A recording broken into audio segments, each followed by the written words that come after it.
Hello students, दो topic इसके जो फर्स्ट एंड सेकंड टॉपिक है वो दोनों हम कंप्लीट कर चुके हैं। Now we will start from historians and their sources. So listen it carefully. Okay, so now we will start historians and their sources. Historians means मैंने आपको बताया था इतिहासकार। हिस्ट्री मीन्स इतिहास और हिस्टोरियंस मीन्स इतिहासकार, जो हिस्ट्री के बारे में, इतिहास के बारे में स्टडी करते हैं, हमें जानकारी देते हैं। ओके, एंड देयर सोर्सेज, और उनके साधन क्या हैं, ठीक है, स्रोत क्या हैं। Historians use different types of sources to learn about the past depending upon the period of their study and the nature of their investigation.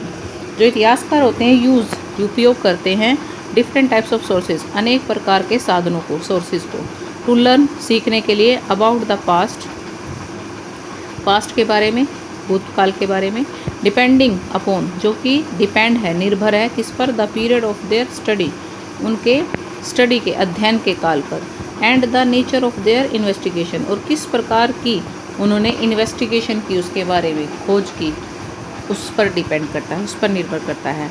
Last year for example, पिछले साल या पिछले वर्ष, फॉर एग्जाम्पल उदाहरण के लिए, you read about rulers of the Gupta dynasty, गुप्त वंश के शासकों के बारे में आपने पढ़ा, एंड हर्षवर्धन शासक के बारे में।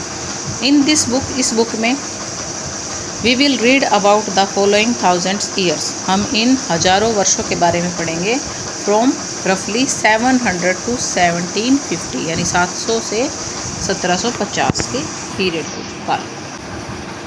Now you will notice some continuity in the sources used by historians for the study of this period. You will notice, आपने ऑब्जर्व किया होगा, ध्यान दिया होगा या देखा होगा, some continuity, कुछ लगातार, in the sources, उन साधनों को, used, जो कि उपयोग किए गए थे, by historians, इतिहासकारों के द्वारा, for the study of this period, इस काल के अध्ययन के लिए।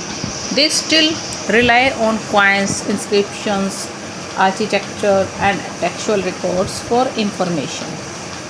They still rely, वो अभी भी कहाँ पर मौजूद हैं, rely means अभी भी मौजूद हैं, on coins, सिक्कों पर, inscriptions, शिलालेखों पर, लेखों पर, architecture, नक्काशी पर, and textual records, और जो रिटन फॉर्म में रिकॉर्ड्स हैं उन पर, for information, सूचनाओं के लिए।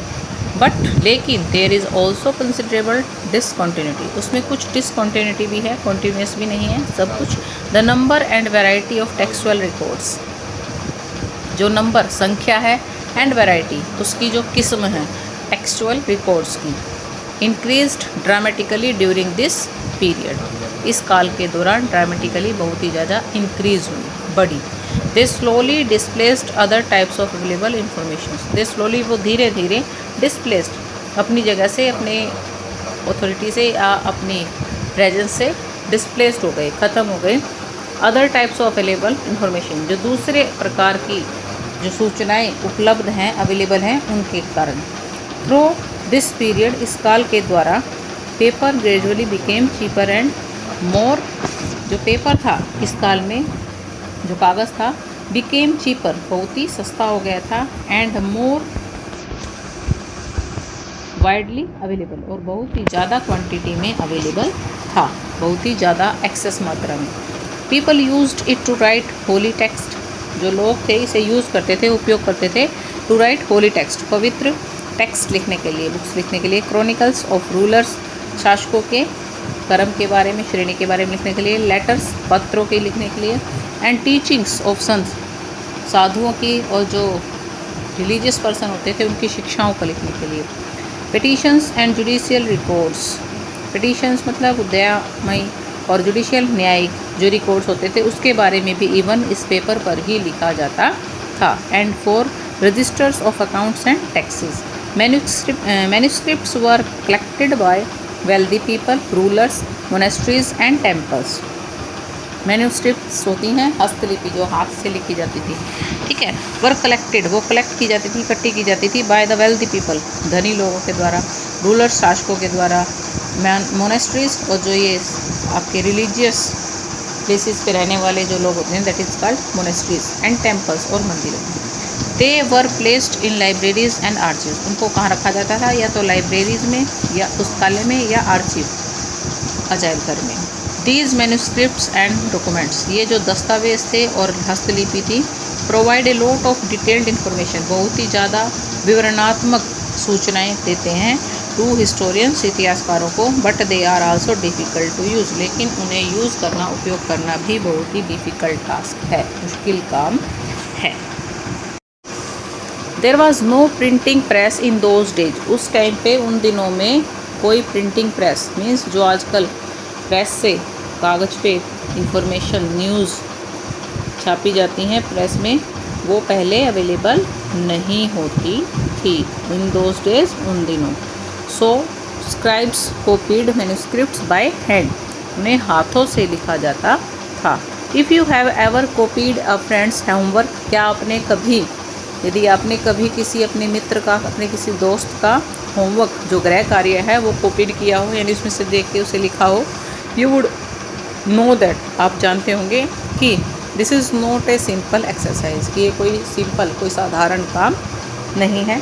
Sometimes you can not read your friends hand writing, कई बार ऐसा होता है कि आप अपने मित्र की, अपने दोस्त की ही हैंड राइटिंग, जो हाथ से लिखी हुई चीज़ है, उसको नहीं पढ़ पाते हो, नहीं समझ पाते हो।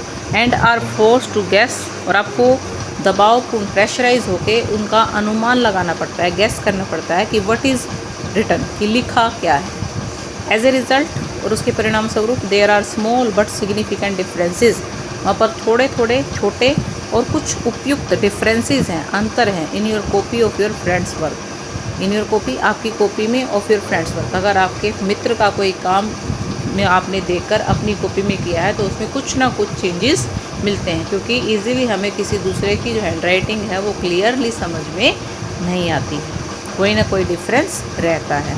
मैन्यूस्क्रिप्ट कॉपिंग इज समवट सिमिलर, जो मैन्यूस्क्रिप्ट है वो भी कॉपिंग मतलब कॉपी करना है, इज समवट किसी भी एक चीज़ का, सिमिलर ठीक उसी तरीके से, जैसे कुछ लिखा हो उसको सेम वैसे ही प्रिपेयर करना, लिखना।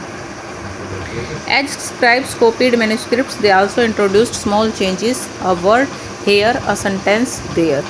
These small differences, यानी एक जगह here लिखा हुआ है, एक जगह there लिखा हुआ है सेंटेंस में, तो उनका जो डिफरेंस है सेम उतना ही डिफरेंस इनमें पाया जाता है।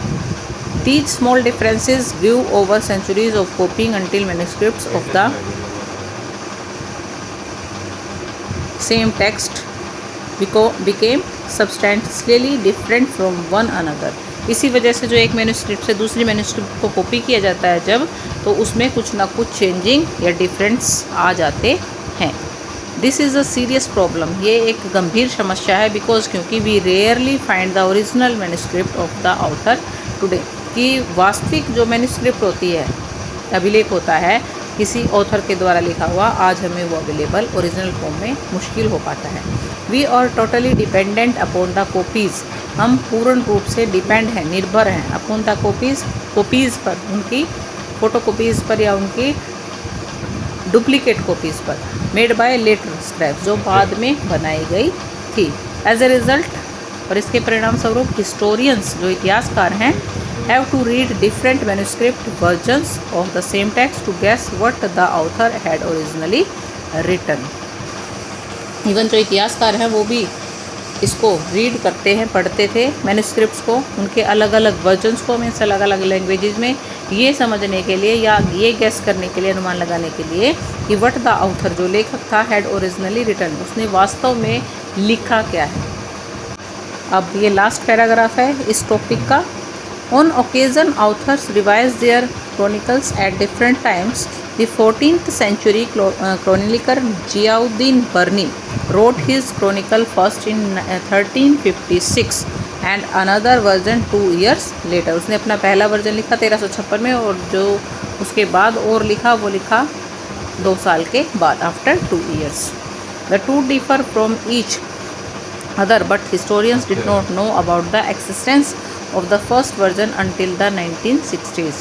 It remained lost in large library collections. लेकिन ये remained, बचा रहा, lost हो चुका था इन लार्ज लाइब्रेरी, बड़े बड़े पुस्तकालय में कलेक्शंस, वहाँ पर जो कलेक्शन की जाती थी उसके अंदर। So thank you student.